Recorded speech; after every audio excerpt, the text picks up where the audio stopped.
मेरी पिछली रिपोर्ट में आपने देखा है कि मैं किस तरह से कुछ उफनते नदी नालों को कुछ सहयोगियों के सहयोग से, कुछ दोस्तों के सहयोग से पार कर रहा हूँ।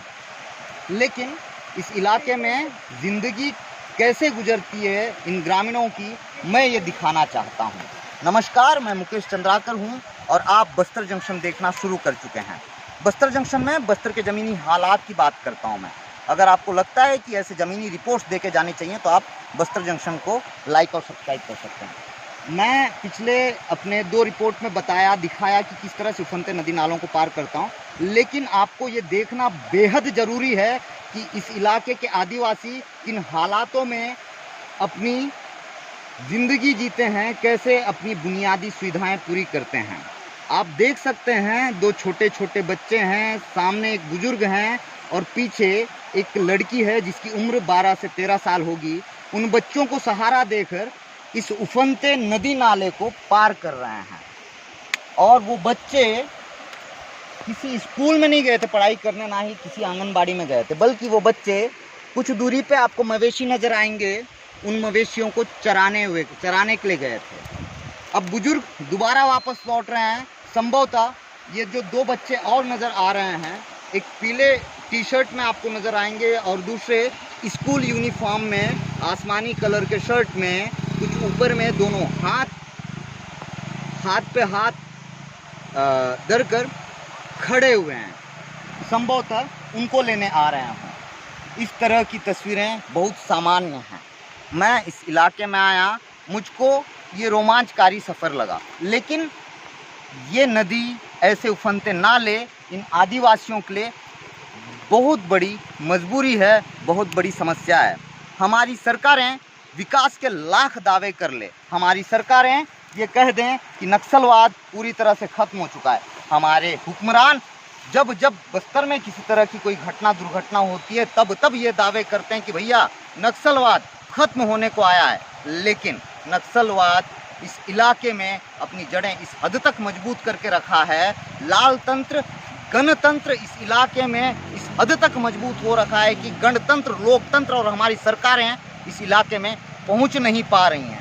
इनकी समस्याओं को आप देखिए, इतने छोटे छोटे बच्चे अपने जान को जोखिम में डालकर इस तरह के उफनते नदी नालों को पार कर रहे हैं। एक बार ही सही उन बच्चों की जगह, उस बुजुर्ग की जगह अपने आप को रख कर देखिएगा किस तरह की समस्याओं का आपको सामना करना पड़ेगा। एक दिन में एक बार नहीं, बल्कि ये लोग दिन में 5 से 10 बार इस उफनते नदी नाले को हंसते हंसते पार करते हैं। क्यों नहीं यहाँ पे एक छोटा सा पुल बन पाया है? आप करोड़ों रुपए, आप अरबों रुपए विकास के नाम पे फूकते हैं, क्या इस छोटे से नाले पे 10 लाख 15 लाख रुपए की लागत से एक पुल का निर्माण नहीं कर सकते हैं? ये आपकी नाकामी है, ये आपकी कमजोरी है। आप झूठे दावे करते हैं। आपको इन तस्वीरों को देखना पड़ेगा और ये तस्वीरें सच बयां कर रही हैं और तस्वीरें कभी झूठ नहीं बोलती हैं। इस इलाके में घूमते हुए आप देखिए, मेरा जो रेनकोट है वो भी फट गया है, लेकिन अब आप सोचिए इन आदिवासियों के इन हालातों का जिम्मेदार कौन है?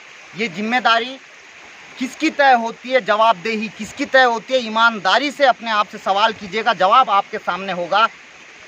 जब ऐसी परिस्थितियों का सामना आप करेंगे तो तय मानिएगा हमारी सरकारों तक आप लानत भर कर पहुंचाएंगे, जोली भर कर लानत पहुंचाएंगे। और हमारी सरकारों को इन तस्वीरों को देखना चाहिए, जो सिर्फ और सिर्फ अपनी पीठ तपतपाने के लिए बार बार विकास के कई दावे करती है, कई वादे करती है, लेकिन हकीकत कुछ और है। अगर देश के एक नागरिक तक सुविधाएं नहीं पहुंच पा रही हैं, बुनियादी सुविधाएं नहीं पहुंच पा रही हैं, तब की परिस्थिति में जिम्मेदार अगर कोई है तो वो है हमारी सरकार। इस पूरे सिस्टम पे लानत पहुंचे, कम से कम मेरी लानत पहुंचे। इसी के साथ मुझे दीजिए इजाज़त। बहुत धन्यवाद आप सभी का। अगर आपको इसी तरह के ज़मीनी रिपोर्ट्स देखना पसंद हो तो आप मेरे YouTube चैनल बस्तर जंक्शन को लाइक और सब्सक्राइब कीजिएगा। हौसला बढ़ेगा, और हौसला जब बढ़ेगा तब जाके मैं इस तरह के ज़मीनी रिपोर्ट्स आप तक पहुंचा पाऊंगा। धन्यवाद।